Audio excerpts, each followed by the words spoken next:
નમસ્કાર પશુપાલક મિત્રો. કામધેનુ યુનિવર્સિટી આયોજિત ઓનલાઈન પ્રશિક્ષણ કાર્યક્રમમાં આપ સૌનું હાર્દિક સ્વાગત છે. મિત્રો, ભારત છે એ કૃષિ પ્રધાન દેશ છે એવું આપણે વર્ષોથી કહેતા આવીએ છીએ. અને આપણા ભારતીય જે ગ્રામીણ ભારતની જે સંસ્કૃતિ છે એ અને જે ગ્રામીણ અર્થતંત્ર છે એનો મુખ્ય આધાર છે એ કૃષિ અને પશુપાલન છે. હવે અત્યારે જે સમય છે, પહેલા પશુપાલન છે એ કૃષિનો પૂરક વ્યવસાય હતો, પરંતુ અત્યારે પશુપાલન ક્ષેત્રમાં પણ અનેક નવીનીકરણ થયા છે અને અનેક સુધારણાઓ થયા છે, જેના કારણે સમગ્ર દેશમાં અત્યારે પશુપાલન છે એ પણ એક સ્વતંત્ર વ્યવસાય તરીકે પશુપાલન વ્યવસાયને અત્યારે ઓળખ મળી છે. તો આપણા પશુપાલકો છે એ આર્થિક રીતે સદ્ધર થાય, આપણા પશુપાલકોને સારા ઇનપુટ મળી રહે અને આપણા પશુપાલકોને પ્રોત્સાહન મળે, એ હેતુથી આપણું જે પશુપાલન વિભાગ છે એ પશુપાલન વિભાગમાં પશુપાલકોને લગતી ઘણી બધી સહાયકારી યોજનાઓ છે એ અમલમાં છે. સામાન્ય રીતે સહાયકારી યોજનાઓ છે એ 1 એપ્રિલ વર્ષનું જ્યારે 1 એપ્રિલ જ્યારે આવે ત્યારથી એ યોજનાઓ છે એનું અમલીકરણ છે ચાલુ થતું હોય છે. એટલે આ એપ્રિલ મહિનો ચાલે છે અને જે પણ પશુપાલકોને આ સહાયકારી યોજનાઓ માટે અરજી કરવી હોય તો એમના માટે આ ઉત્તમ સમય છે. એટલે સમયની માંગને ધ્યાનમાં રાખી આપણે પશુપાલન ખાતાની સહાયકારી યોજનાઓ વિશે આપણા પશુપાલકોને માહિતી મળે એ હેતુથી આજે આ લેક્ચરનું આયોજન કર્યું છે. તો આપણે પ્રથમ યોજના વિશે વાત કરીએ તો આ યોજનાનું નામ છે શ્રેષ્ઠ પશુપાલક એવોર્ડ. આ યોજનાનો ઉદ્દેશ એવો છે કે રાજ્યમાં પશુપાલન ક્ષેત્રે જે પશુ પોષણ છે, પશુ સંવર્ધન, રહેઠાણ, પશુ આરોગ્ય એવા પશુપાલનના જે અગત્યના પાસાઓ છે એ પાસાઓને આવરી લઈ અને આધુનિક સંશોધનોનો ઉપયોગ કરી જે પશુપાલક છે એ પોતાના પશુપાલન વ્યવસાયને આદર્શ અને નફાકારક બનાવતો હોય, તો એવા પશુપાલકોને આપણે પ્રોત્સાહન આપીએ અને એવા પશુપાલકને જોઈ અને એમની આજુબાજુના ખેડૂતો છે, એમની આજુબાજુમાં વસતા પશુપાલકોને પણ એમાંથી પ્રેરણા લઈ અને સારી રીતે પશુપાલનનો વ્યવસાય કરવા પ્રેરાય, એવા ઉદ્દેશ્યથી ગુજરાત સરકારે છે એ શ્રેષ્ઠ પશુપાલક એવોર્ડ નામની યોજના છે એ અમલમાં મૂકી છે. આ યોજના માટે રાજ્યના વ્યક્તિગત પશુપાલકો છે જે વ્યક્તિગત રીતે પશુપાલન કરતા હોય, સંસ્થા સાથે જોડાયેલ ના હોય, એટલે સંસ્થા છે આમાં અરજી ના કરી શકે, પરંતુ વ્યક્તિગત પશુપાલકો છે એ આ એવોર્ડ માટે અરજી કરી શકે છે. અને અરજી માટેનો નિયમ એવો છે કે છેલ્લા 3 વર્ષમાં આ એવોર્ડ છે એ પશુપાલકને મળેલ ના હોવો જોઈએ, એનો નિયમ છે. અને આઈ ખેડૂત પોર્ટલ ઉપર જઈ અને પશુપાલક છે એ શ્રેષ્ઠ પશુપાલક એવોર્ડ માટેની અરજી કરી શકે છે. તો એના માટે આ જે ટેબલ છે એમાં પુરસ્કાર કેટલો મળે છે પશુપાલકને, તો એ આપણે મેન્શન કરેલું છે. તો રાજ્ય કક્ષાએ જે પણ પશુપાલક છે એ પ્રથમ પુરસ્કાર મેળવે તો એવા પશુપાલકને 1 લાખ રૂપિયાની સહાય છે કે 1 લાખ રૂપિયા એવોર્ડના સ્વરૂપમાં સરકાર છે એ પશુપાલકને 1 લાખ રૂપિયાનો ચેક આપે છે. જે રાજ્ય કક્ષાએ જે દ્વિતીય પુરસ્કાર મેળવે પશુપાલક, તો એને 51,000 રૂપિયાનું ઇનામ અને તૃતીય પુરસ્કાર મેળવનાર પશુપાલકને 31,000 રૂપિયાનું ઇનામ છે એ રાજ્ય સરકાર તરફથી મળે છે. હવે જિલ્લા કક્ષાએ પણ પ્રથમ અને દ્વિતીય અને તાલુકા કક્ષાએ પણ પ્રથમ અને દ્વિતીય પુરસ્કાર છે એ પશુપાલકોને આપવામાં આવે છે અને એનું સહાયનું ધોરણ જિલ્લા કક્ષાએ 25,000 પ્રથમ માટે અને જિલ્લા કક્ષાએ દ્વિતીય પુરસ્કાર મેળવનાર પશુપાલકને 20,000 ઇનામના સ્વરૂપમાં રોકડ રકમ છે એ ચેકના સ્વરૂપમાં આપવામાં આવે છે. તાલુકા કક્ષાએ પ્રથમ ઇનામ મેળવનાર પશુપાલકને 20,000 અને દ્વિતીય ઇનામ મેળવનાર પશુપાલકને 10,000 છે એ પ્રોત્સાહક ઇનામ છે એ પ્રોત્સાહક રકમ તરીકે આપવામાં આવે છે. હવે એવી જ બીજી યોજના છે જેનું નામ છે 50 દુધાળા પશુઓના ફાર્મની સ્થાપના. તો આ જે યોજના છે એનો હેતુ એવો છે કે રાજ્યમાં જે સ્થાનિક આપણી ઓલાદો છે, જેમ કે ગીર ગાય છે કે કાંકરેજ ગાય છે કે પછી આપણી દેશી ગાયો છે, એના સંવર્ધનને પ્રોત્સાહન આપે અને ગ્રામ્ય કક્ષાએ પશુપાલકો છે એક રોજગારી ઊભી કરી અને આપણે ગાયોનું સંવર્ધન થાય એ હેતુથી વર્ષ 2021-22 થી આ યોજના છે એ અમલમાં છે અને આ યોજનાનો લાભ તમામ પશુપાલકો છે એને મળી શકે. યોજનાનો લાભ કેવી રીતે મળી શકે? તો પ્રથમ છે કે 50 દુધાળા પશુની ખરીદી માટે બેંક દ્વારા જે ધિરાણ કરેલું હોય એ, નાબાર્ડ દ્વારા જે નિયત કરેલ યુનિટ કોસ્ટ હોય, એટલે કે ગાયના અને જે ગીર ગાય હોય કે કાંકરેજ ગાય હોય એની 50ની કિંમત છે નક્કી કરેલી હોય નાબાર્ડ દ્વારા. તો એ નિયત કરેલ યુનિટ કોસ્ટ બંનેમાંથી જે રકમ ઓછી હોય એના ઉપર 7.5% વ્યાજ સહાય છે એ 5 વર્ષ સુધી પશુપાલકોને મળવાપાત્ર થાય. બીજું છે, એક તો આપણે વાત કરી કે જે ગાય અને કાંકરેજ ગાય કે ગીર ગાયની ખરીદી કરે છે તો એ ખરીદી ઉપર જે લોન લીધી હોય એના વ્યાજ હોય તો એના વ્યાજ ઉપર સહાય મળે. બીજું છે કે જે આપણે 50 દુધાળા પશુઓ હોય તેને બાંધવા માટે જે તબેલો બાંધવો પડે તો એ ડેરી ફાર્મના બાંધકામના ખર્ચ જે થાય એના 50% અથવા મેક્સિમમ 5 લાખ રૂપિયા, બેમાંથી જે ઓછી હોય એ રકમ છે એ પશુપાલકોને સહાય રૂપે મળવાપાત્ર છે. પછી લાભાર્થીને ઇલેક્ટ્રિક ચાફ કટર એ વસાવે તો એના ઉપર 40%ના 75% લેખે, એટલે 40,000નું ઇલેક્ટ્રિક ચાફ કટર પશુપાલક વસાવે તો એના 75% લેખે મહત્તમ 30,000 સબસિડી, ફોગર યુનિટ માટે 75% લેખે મહત્તમ 22,500 અને મિલ્કિંગ મશીન માટે ₹56,250 છે એ સહાય રૂપે સબસિડી તરીકે પશુપાલક છે એને મળવાપાત્ર થશે. બીજું કે આ જે યોજનાઓ છે એમાં પશુઓનો વીમો લેવો ફરજિયાત છે, એટલે પશુપાલકે પશુઓનો 3 વર્ષનો વીમો છે એ એક સાથે લેવો પડે અને એના માટે પશુપાલકને 1,80,000 રૂપિયાની સબસિડી છે એ સરકાર તરફથી મળવાપાત્ર છે. હવે આની અમલીકરણ સંસ્થા છે એ આપણું પશુપાલન ખાતું ગુજરાત રાજ્ય અને GCMMF આણંદ છે એ સંયુક્ત રીતે આનું અમલીકરણ કરે છે. અને અરજી કરવાની પદ્ધતિ એવી છે કે પશુપાલક કે છે એને રિઝર્વ બેંક માન્ય ધિરાણ સંસ્થા કોઈ પણ હોય, કોઈ પણ નેશનલાઇઝ બેંક હોય એની પાસેથી 50 દુધાળા પશુઓ માટે લોન મંજૂર કરાવવાની અને એના પછી આ ખેડૂત પોર્ટલ ઉપર પશુપાલકે અરજી કરવાની રહે છે.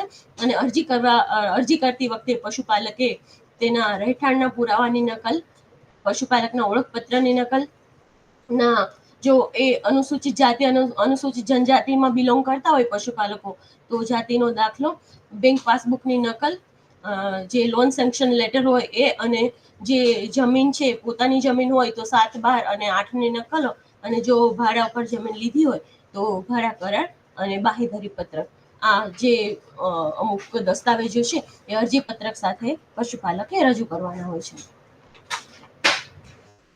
બીજું છે કે જ્યાં 50 ગાયો ભેંસોની જે સહાય યોજનાઓ છે તો એમાં અન્ય શરતો પણ સરકાર દ્વારા મૂકવામાં આવેલી છે, જેમાં પ્રથમ શરત છે કે પશુપાલકે જે દુધાળ ભેંસ કે ગાયની ખરીદી કરેલી હોય તો એનું જે બાંધકામ હોય એ નિયત નમૂના મુજબનું બાંધકામ છે એ કરવું પડે, અને ગાય અને ભેંસ છે એની નવી જ ખરીદી કરવી પડે. જે પશુપાલક પાસે પોતાની ગાય અને ભેંસ હોય જે એ પાળતા હોય તો એના પર આ યોજના છે એ લાગુ પડે નહીં. અને જે બાંધકામ છે તો બાંધકામ માટેનો તબેલો છે એ પણ એને નવો જ બનાવવો પડે. પશુપાલકનું પોતાનું બાંધકામ હોય અને એનું પછી રિનોવેશન કે રિપેરિંગ કર્યું હોય તો એના માટે આ સહાય છે એ મળવાપાત્ર નથી. આપણે જેમ 50 દુધાળા પશુના ડેરી ફાર્મની સ્થાપનાની વાત કરી એવી જ રીતે બીજી યોજના છે 12 દુધાળા પશુના ડેરી ફાર્મની સ્થાપના. એટલે ઘણા પશુપાલકો એવું વિચારતા હોય કે સીધી 50 ગાયો કે ભેંસો લઈ અને એનું મેનેજમેન્ટ કરવું એટલું સહેલું ના હોય, તો સૌપ્રથમ પશુપાલકો છે એ 12 દુધાળા પશુના ડેરી ફાર્મની સ્થાપનાની જે આ યોજના છે એનો લાભ લઈ અને 12 દુધાળા પશુના ફાર્મથી પણ પોતાની નાની શરૂઆત છે એ કરી શકે.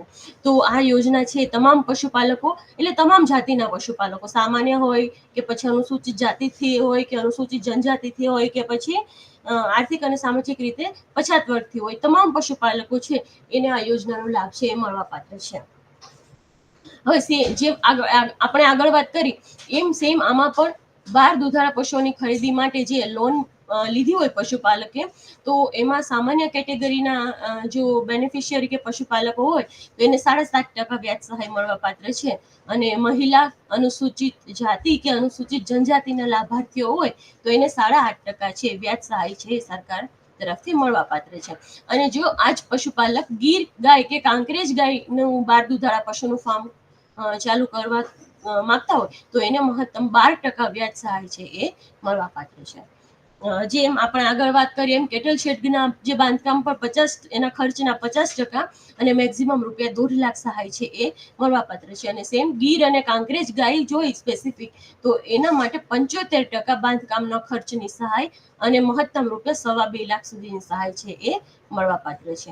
પશુઓનો વીમો લેવો એ આ બધી યોજનાઓમાં કમ્પલસરી છે. એટલે પશુઓના 3 વર્ષના વીમાના પ્રીમિયમ પર 75% સહાય છે એ મળવાપાત્ર છે. જો ભેંસ હોય કે પછી અન્ય જે આપણી ગાયો હોય, જર્સી હોય કે એવી કોઈ ગાયો હોય તો 75%, પરંતુ જો ગીર ગાય કે કાંકરેજ ગાય હોય તો વીમાના પ્રીમિયમ પર 90% સહાય અને મહત્તમ રૂપિયા 51,840 રૂપિયા સહાય છે એ મળવાપાત્ર છે.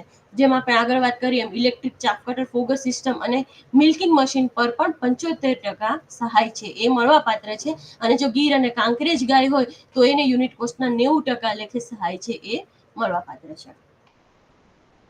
આપણે જેમ આગળ વાત કરી એમ અમલીકરણ સંસ્થા છે પશુપાલન ખાતું અને GCMMF બંને અમલીકરણ કરી રહી છે.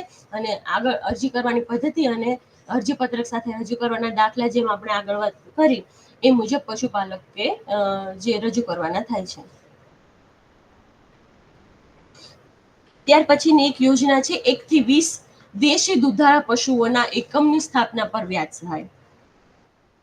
હવે આ 1 થી 20 દુધાળા પશુઓના એકમની સ્થાપના પર વ્યાજ સહાય આનો મૂળ ઉદ્દેશ્ય આ યોજનાનો એવો છે કે પશુપાલકો છે એ મોટા પાયે પશુપાલનને ઉદ્યોગ કે ધંધાના સ્વરૂપે અપનાવે અને એટલા માટે પશુપાલકોને નાણાકીય સહાય આપી અને પ્રોત્સાહિત કરવાના હેતુથી આ યોજના છે એનો અમલીકરણ કરેલ છે. યોજનાનો લાભ તમામ પશુપાલકો છે એ મેળવી શકશે. અને સહાયનું ધોરણ કેવું છે તો કે જે પણ દુધાળા પશુઓના એકમ માટે નાબાર્ડે જે પણ કિંમત નક્કી કરી છે, એક ગાય કે એક ભેંસની જે કિંમત નક્કી કરેલી છે એમાં વાર્ષિક વ્યાજના મહત્તમ 12% સુધી ગાય અને ભેંસના એકમ માટે વ્યાજ સહાય છે એ મળવાપાત્ર છે. અરજી કરવાની પદ્ધતિ આપણે જેમ આગળ વાત કરી એમ બેંકમાંથી લોન મેળવ્યા બાદ આઈ ખેડૂત પોર્ટલ ઉપર ઓનલાઈન અરજી કરવાની છે. અને અરજીની જે નકલ હોય એને આપણે સંબંધિત જે નાયબ પશુપાલન નિયામક શ્રી હોય જિલ્લા પંચાયત એને પશુપાલકે મોકલી આપવાની રહેશે. બીજી એક યોજના છે કેટલ શેડના બાંધકામ, ગમાણ, પાણીની ટાંકી અને ડોલ માટે સહાય. તો આ છે એ ફક્ત અનુસૂચિત જાતિના જે ખેડૂત પશુપાલકો હોય એના માટે જ આ યોજના છે એ અમલમાં છે. અને આ યોજનાનો મુખ્ય ઉદ્દેશ એવો છે કે જે પણ ગરીબ પશુપાલકો છે જેને પોતાના પશુઓને બાંધવા માટે કેટલ શેડ કે પોતાને બાંધવા માટે તબેલો ઉભો કરી શકે એવી વ્યવસ્થા ન હોય તો એમને મદદ કરવાની અને ફક્ત અનુસૂચિત જાતિના પશુપાલકો છે આ સહાય યોજનાનો લાભ મેળવી શકશે. તો આ સહાયમાં જે બાંધકામ પાછળ જે કુલ ખર્ચ થાય તો એના 75% અને મહત્તમ 30,000 બેમાંથી જે ઓછું હોય તે સહાય છે એ પશુપાલકોને મળવાપાત્ર છે. અને આ જે યોજના છે એના અંતર્ગત એક પશુપાલક છે એ જીવનમાં ફક્ત એક જ વાર આ યોજનાનો લાભ લઈ શકશે. અને આના માટેની શરતો એવી છે કે પશુપાલક પાસે પોતાની માલિકીની અથવા 10 વર્ષથી વધુના સમય માટે ભાડા પેટે લીધેલી જમીન અંગેનું જે કરારનામું છે એ કરારનામું હોવું જોઈએ અને એને દસ્તાવેજ તરીકે પશુપાલકે રજૂ કરવાનું રહેશે. બીજી એક યોજના છે દૂધ ઘર અને ગોડાઉન બનાવવા માટેની સહાય. તો આ પશુપાલકો માટે નથી, પરંતુ જે આપણી ગ્રામ્ય દૂધ ઉત્પાદક સહકારી મંડળીઓ હોય તો એ સહકારી મંડળીઓના જે સહકારી મંડળીઓ છે એ આ યોજનાનો લાભ લઈ શકે છે. એના માટે સહકારી મંડળીએ બેંક પાસબુકની નકલ, ફેડરેશન દ્વારા માન્ય પ્લાન મુજબનું જે દૂધઘર છે કે ગોડાઉન છે એના માટે જમીન એમની પાસે ઉપલબ્ધ છે એ જમીનનો આધાર અને જે ડેરી સંઘના MD હોય એનું અમે આ યોજનામાં પુનઃ લાભ નહીં મેળવીએ અને સમાન આના જેવી જ હેતુવાળી અન્ય કોઈ યોજનામાં અમે અત્યાર સુધી લાભ નથી મેળવ્યો એ અંગેનું પ્રમાણપત્ર છે એ રજૂ કરવાનું રહે છે. તો આમાં સહાયનું ધોરણ છે એ પ્રત્યેક ગ્રામ્ય દૂધ ઉત્પાદક સહકારી મંડળીઓ છે એને ખરેખર સ્થાપના માટે જે ખર્ચ થયેલું હોય એના 50%ની મર્યાદામાં અને વધુમાં વધુ રૂપિયા 5 લાખ સુધી એનું સહાય છે એ આની અંદર છે મળી રહે છે. હવે એક યોજના છે વિયાણ બાદ ખાણદાણની સહાય યોજના. આ છે એ તમામ પશુપાલકો છે એ આ યોજનાનો લાભ લઈ શકે છે. અને વિયાણ બાદ ખાણદાણ સહાય યોજનાનો મુખ્ય ઉદ્દેશ એ છે કે દુધાળા પશુઓ હોય એના વિયાણ પછીનો 1 માસ છે એ પશુઓના આરોગ્ય માટે ખરેખર કટોકટીનો માસ હોય છે. અને આ સમયગાળો છે એ દરમિયાન પશુઓને ચયાપચય સંબંધિત અનેક રોગ થતા હોય. એટલે આ સમય એવો છે કે જ્યારે પશુને યોગ્ય આહાર અને માવજતની જરૂર હોય. એટલે આ યોજના હેઠળ જો પશુપાલકને વિયાણ બાદ દાણ પૂરું પાડવામાં આવે તો વિયાણ પછી થતા જે આ ચયાપચય સંબંધિત રોગો હોય એને અટકાવી શકાય અને પશુના દૂધ ઉત્પાદનમાં છે એ વધારો કરી શકાય. અને એના કારણે જે એના પશુ માલિકો હોય કે પશુપાલકો હોય એનું જીવન ધોરણ છે આપણે ઊંચું લાવી શકીએ.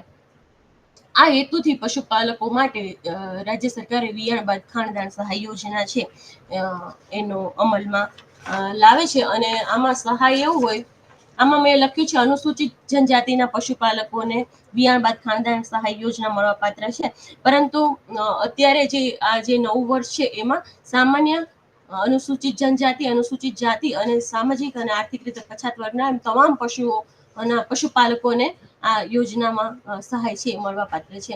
અને લાભાર્થી દીઠ કુલ 150 કિલોગ્રામ ખાણદાણ છે એ ડેરી સંઘમાંથી છે એ પશુપાલકોને ફ્રી ઓફ કોસ્ટ આની અંદર આપવામાં આવે છે.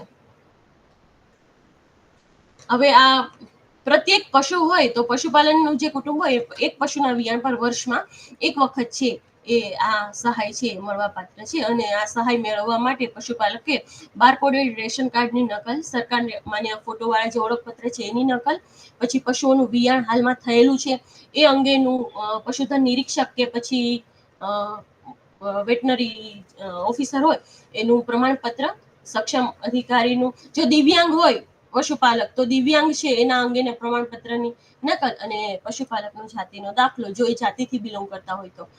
એટલે આટલા જે પુરાવો છે એ પશુપાલકે આ યોજનામાં રજૂ કરવાના થતા હોય છે. સેમ આના જેવી જ બીજી યોજના છે ગાભણ પશુઓ માટે ખાનદાન સહાય યોજના. હવે આમાં ફરક ફક્ત એટલો છે કે ગાભણ પશુઓ હોય અને એનું સગર્ભાવસ્થાના છેલ્લા 3 મહિના ચાલી રહ્યા છે એ અંગેનું પ્રમાણપત્ર છે એ પશુપાલકે જે પશુ ચિકિત્સા અધિકારી હોય એની જોડેથી મેળવી અને રજૂ કરવાનો રહે છે. અને સહાય છે એનું સરખું જ છે. લાભાર્થી દીઠ કુલ 150 કિલોગ્રામ ખાણદાણ માટે 100% સહાય આપવામાં આવે છે. ત્યાર પછીની યોજના છે પાવર ડ્રીવન ચાફ કટર ની ખરીદી માટેની સહાય. તો અત્યારે આપણને ખબર છે કે પશુપાલક છે એ ઘણી વખત આખો ને આખો ચારો છે પશુઓને ખવડાવતું હોય કાપ્યા વગર. હવે જ્યારે એ ચારાને ચાફ કટરથી કાપીને ખવડાવવામાં આવે તો એનું જે પાચન છે એ પણ વધારે થાય અને એ ચારો છે એનો મહત્તમ છે એ પશુ છે એ ચારાનો મહત્તમ ઉપયોગ કરી શકે. એટલે બધા જ પશુપાલકો છે એ પાવર ડ્રીવન ચાફ કટર કે ચાફ કટરથી ચારો છે કટ કરીને પશુને ખવડાવે એવા હેતુથી પશુપાલન વિભાગ દ્વારા આ યોજના છે અમલમાં મૂકવામાં આવેલી છે. અને સામાન્ય અનુસૂચિત જાતિ કે અનુસૂચિત જનજાતિના પશુપાલકો છે એને આ યોજનામાં સહાય છે મળવાપાત્ર છે. યોજનામાં સહાય ખરીદ કિંમતના 75% અથવા 18,000 બેમાંથી જે ઓછું હોય એ પશુપાલકને મળવાપાત્ર છે. અને જનરલી આવી બધી યોજના છે એમાં સહાય છે સબસિડીના સ્વરૂપમાં ખેડૂતોને મળતી હોય. એટલે પહેલા ખેડૂતે ખરીદી કરવાની હોય અને પછી યોજના મંજૂર થાય, જો ખેડૂતોને યોજના મળવાપાત્ર હોય લાભ, તો પછી સબસિડીના સ્વરૂપમાં ખેડૂતના ખાતામાં છે પૈસા જમા થતા હોય. અને ખેડૂત કે પશુપાલક છે એ 5 વર્ષમાં એક વખત આ યોજના માટે લાભ મેળવી શકે. ત્યાર પછીની એક યોજના છે શુદ્ધ સંવર્ધન દ્વારા રાજ્યની સ્થાનિક ઓલાદની ગાયમાં કૃત્રિમ બીજદાનથી જન્મેલ વાછરડીઓના પશુપાલકો માટે પ્રોત્સાહક યોજના. હવે આ યોજનાનો ઉદ્દેશ એવો છે કે રાજ્યમાં જે આપણી દેશી ઓલાદની જે મૂળ ગીર અને કાંકરેજ ગાયો છે તો એ ગાયોની સંખ્યામાં વધારો કરી અને એની યોગ્ય જાળવણી કરી શકાય એ હેતુથી આ યોજના છે એ અમલમાં છે. અને ગુજરાત રાજ્યના પશુપાલન વ્યવસાય સાથે સંકળાયેલ તમામ પશુપાલકો છે એ આ યોજનાનો લાભ લઈ શકે છે. યોજનામાં સહાયનું ધોરણ છે કે જો વાછરડી જન્મે તો વાછરડીના જન્મ પછી ₹3,000 પ્રતિ વાછરડી છે એ પશુપાલકને મળવાપાત્ર છે. અને પ્રતિ વર્ષ એક વાછરડી માટે પ્રતિ વર્ષ એક વખત જ આ સહાય છે એ પશુપાલકને મળવા પાત્ર છે. અને પશુપાલક છે વધારે માહિતી માટે આઈ ખેડૂત પોર્ટલ ઉપર જઈ અને વધારે માહિતી પણ મેળવી શકે અને આઈ ખેડૂત પોર્ટલ પર આ યોજના માટે અરજી પણ કરી શકે છે.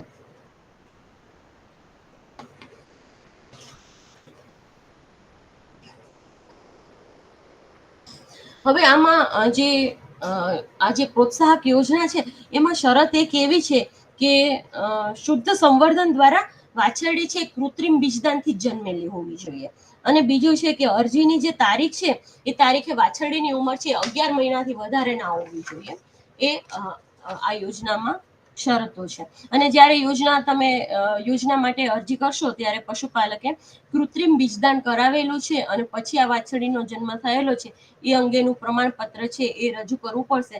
અને પ્રમાણપત્રમાં કૃત્રિમ બીજદાન માટે જે ડોઝ વપરાયેલો હશે એ ડોઝની વિગતો છે એ પણ આપવાની રહેશે.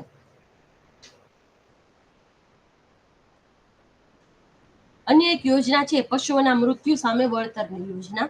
હવે આ યોજનાનો મુખ્ય ઉદ્દેશ એવો છે કે ઘણી વખત કુદરતી આફતો આવે જેવી કે પૂર હોય, અતિવૃષ્ટિ, ભૂકંપ, વાવાઝોડું જેવી પરિસ્થિતિ હોય તો એમાં અનેક પશુઓના છે એ મૃત્યુ થતા હોય. અને આના સિવાય પણ ઘણા બધા કિસ્સાઓમાં કોઈ રોગચાળો આવે અને પશુનું મૃત્યુ થાય, FMD આવે અને પશુનું મૃત્યુ થાય, તો આવા હમણાં જે લંપી સ્કિન ડિઝીઝ નામનો રોગ આવ્યો હતો તો એમાં પણ અચાનક ઘણા બધા પશુઓ છે એનું મૃત્યુ થાય. તો આવા કિસ્સામાં પશુપાલકો છે એને આર્થિક નુકસાન સામે વળતર મળી રહે અને પશુપાલકો પોતાનો વ્યવસાય છે પુનઃ શરૂ કરી શકે એવા હેતુથી આ યોજના છે એનો અમલ કરેલો છે. અને તમામ વર્ગના પશુપાલકો છે એને નાણાકીય સ્વરૂપે આ જે સહાયની રકમ છે એમના બેંક ખાતામાં જમા થઈ જાય તે રીતે યોજનાનો અમલ કરવામાં આવે છે. આના માટે અરજી પત્રક પશુપાલકોએ ભરવાનું રહે છે.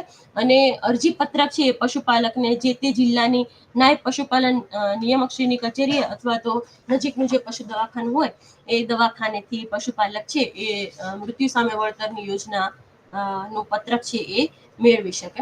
તો હવે જે અહીંયા ટેબલ આપ્યું છે તો એમાં આપણે લખેલું છે કે કેટલા પશુઓ માટે કેટલી સહાય છે એ પશુપાલકને મળવા પાત્ર છે.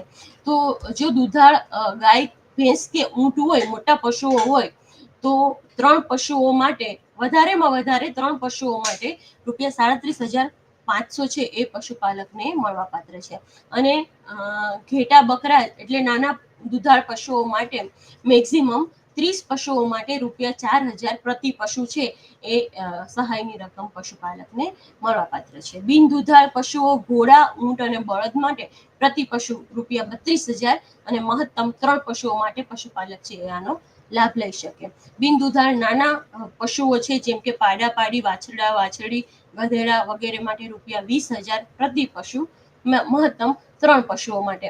અને જો પક્ષીઓ હોય મરઘા કે બતકા હોય તો ₹100 પ્રતિ પક્ષી અને મહત્તમ 100 પક્ષીઓ માટે અને એટલે કે ₹10,000 ની મર્યાદામાં પશુપાલક છે એને સહાય છે એ મળવા પાત્ર છે. હવે અરજી પત્રક સાથે પશુપાલકે નજીકના પશુ દવાખાના ખાતે રૂબરૂ સંપર્ક કરી અને અરજી પત્રક મેળવી અને પશુ ચિકિત્સા અધિકારીશ્રીના માર્ગદર્શન હેઠળ પશુ ચિકિત્સા અધિકારી જે પણ સાધનો કે કાગળિયા રજૂ કરવાના કે એ દસ્તાવેજો છે પશુપાલકે રજૂ કરવાના હોય છે. અન્ય એક યોજના છે બકરા એકમની સ્થાપના 10+1 એટલે 10 બકરીઓ અને એક મેલ બકરો. તો આર્થિક રીતે જે નબળા વર્ગના પશુપાલકો છે, અનુસૂચિત જાતિ કે અનુસૂચિત જનજાતિ વર્ગના જે પશુપાલકો છે એ પણ બકરા પાલન કરી અને પોતાનું ગુજરાન ચલાવી આર્થિક રીતે સદ્ધર થાય અને શુદ્ધ સંવર્ધન કરી અને ઓલાદની સુધારણા થાય એ હેતુથી આ બકરા એકમ ની યોજના છે સરકારે અમલમાં મૂકી છે. અને એના માટે અનુસૂચિત જનજાતિની જો મહિલા લાભાર્થીઓ હોય તો એકમ કિંમતના 50% અથવા મહત્તમ ₹45,000 સહાય છે એ મળવાપાત્ર છે. જો જનરલ કેટેગરીના લાભાર્થીઓ હોય તો પણ એકમ કિંમતના 50% અથવા ₹45,000 અને અનુસૂચિત જનજાતિ માટે પણ સેમ સહાય એકમ કિંમતના 50% અથવા ₹45,000. આ યોજના છે એમાં અનુસૂચિત જનજાતિની મહિલાઓ અને ખાસ કરીને વિધવા કે ત્યક્તા મહિલાઓ હોય તો એને પ્રાધાન્ય આપવામાં આવે. ત્યાર પછી અનુસૂચિત જાતિ અને છેલ્લે સામાન્ય કેટેગરીના લાભાર્થીઓ છે એને પ્રાધાન્ય આપવામાં આવે છે.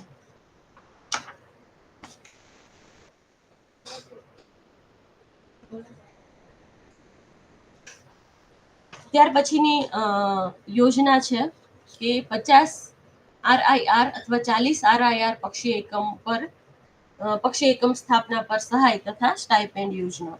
આ ખાસ કરીને આર્થિક રીતે નબળા વર્ગના જે લોકો છે એના માટે ખાસ કરીને આ યોજના છે અમલમાં મૂકવામાં આવેલી છે. અને આ યોજનાનો ઉદ્દેશ એવો છે કે જે આર્થિક રીતે નબળા વર્ગના લોકો અને જે દિવ્યાંગ લોકો છે એને રોજગારી પૂરી પાડવી. અરજદાર છે એક કાં તો આ યોજનાનો લાભ છે એ ગુજરાત રાજ્યના આર્થિક રીતે નબળા વર્ગના લોકો તથા દિવ્યાંગ જે હોય એને આપવામાં આવે છે. અને લાભાર્થીએ આ માટે જાતિ અંગેના પ્રમાણપત્રો તેમજ દિવ્યાંગ અંગેનું સર્ટિફિકેટ છે એ અરજી સાથે રજૂ કરવાનું રહે છે. અને આવકના પુરાવા છે એ આની સાથે રજૂ કરવાના રહે છે. હવે આ યોજનામાં જો વધારે અરજીઓ મળી હોય તો ગરીબી રેખા હેઠળ જે આવતા હોય, માનો કે જે BPL ધારકો હોય એવા તથા જે મહિલાઓ હોય એને પ્રાધાન્ય આપવામાં આવે છે. અને શરત ફક્ત એટલી છે કે લાભાર્થીએ છે 6 દિવસની મરઘા પાલનની તાલીમ છે એ મેળવેલ હોવી જોઈએ. હવે આપણે સહાયના ધોરણની વાત કરીએ તો સમાજના આર્થિક રીતે નબળા વર્ગના લોકો હોય તો એને કુલ ખર્ચના 75% અથવા મહત્તમ ₹6000ની સહાય છે એ વસ્તુ સ્વરૂપે આપવામાં આવે છે. આમાં પૈસા આપવામાં આવતા નથી સીધા, પરંતુ વસ્તુ સ્વરૂપે, એટલે કે 25 છે પક્ષી આપવામાં આવે અને મરઘાનો આહાર, આવી રીતે સહાય છે એ આપવામાં આવે છે.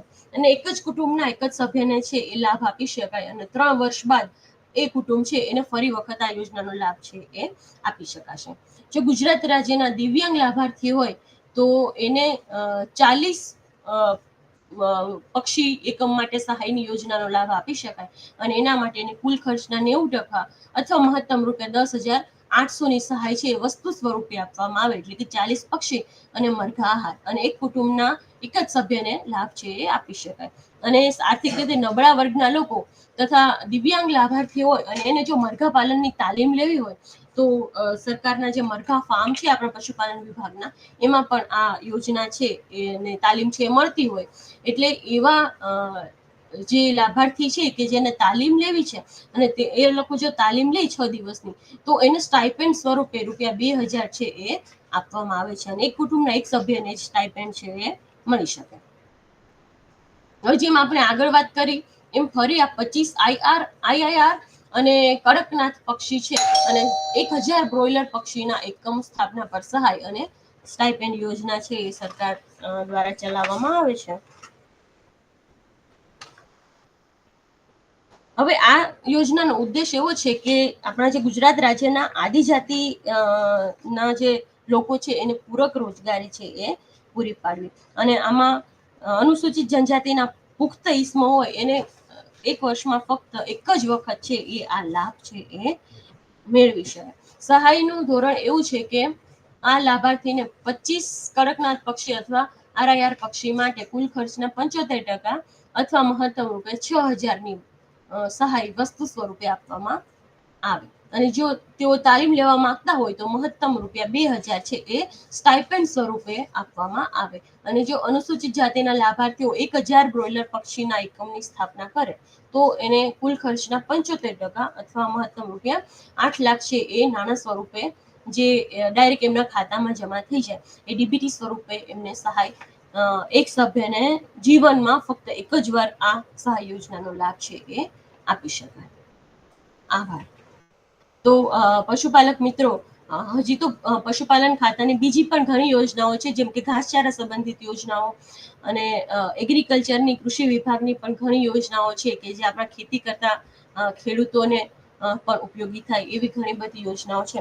પરંતુ જે આપણા પશુપાલન પર ફોકસ કરે છે અને પશુપાલન વ્યવસાયને તેઓ વધારે નફાકારક બનાવી અને સહાયના સ્વરૂપે કંઈક ઇનપુટ મેળવી અને એમાંથી વધારે જો ઉત્પાદન મેળવી શકે તો એવા હેતુથી પશુપાલન ખાતાની કઈ કઈ યોજનાનો લાભ મેળવી શકે એ બાબતે થોડી જાણકારી આપવાનો પ્રયાસ કરેલ છે. તો જો આ બાબતે તમારે વધારે કઈ માહિતી જોઈતી હોય તો તમે કામધેનુ યુનિવર્સિટી ગાંધીનગર નો પણ સંપર્ક કરી શકો અને આપ આઈ ખેડૂત પોર્ટલની મુલાકાત લઈ અને આઈ ખેડૂત પોર્ટલ પર જઈ વધારે આ જે બધી યોજનાઓ છે એની વધારે માહિતી પણ મેળવી શકો. આપ આપની નજીકના પશુ દવાખાના પર જઈ અને પશુ ચિકિત્સા અધિકારીને મળીને પણ આ યોજનાઓ છે એના વિશે વિગતવાર ચર્ચા કરી શકો. તો મને આશા છે કે આજની માહિતી છે એ આપને ઉપયોગી થશે. તો આ વિષય પરની ચર્ચા આપણે પૂરી કરીશું. આવતા અઠવાડિયે ફરી એક નવા વિષય, એક નવા વક્તા અને નવી માહિતી સાથે ફરી મળીશું. આભાર.